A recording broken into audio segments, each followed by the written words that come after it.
রান্না করে দেখিয়ে দাও। এই তো দাঁড়া দেখিয়ে দিই। এখানে ভাত আছে।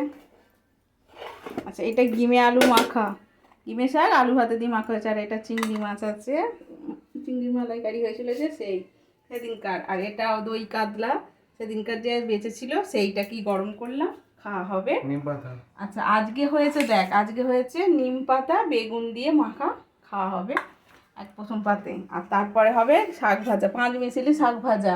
এটা 5 মিশালি শাক ভাজা, জানিস এতে কী কী আছে বন্ধুরা? এতে 5 মিশালি শাকের মধ্যে কলমি শাক, নোটে, বড়মা, ফেপুনে সমস্ত রকম দিয়ে আছে। এটা বেশ খেতে ভালো লাগে এই গরমের সময়। এতে একটু রসুন, পেঁয়াজ আর রসুন ফোড়ন দিয়েছি। আর একটু ডাল বানিয়ে নিয়েছি, মসুর ডাল। আর আগের দিনের না একটু মাছের মাথা দিয়ে মুগের ডালও বেঁচেছিল, সেটা করে নিয়েছি গরম।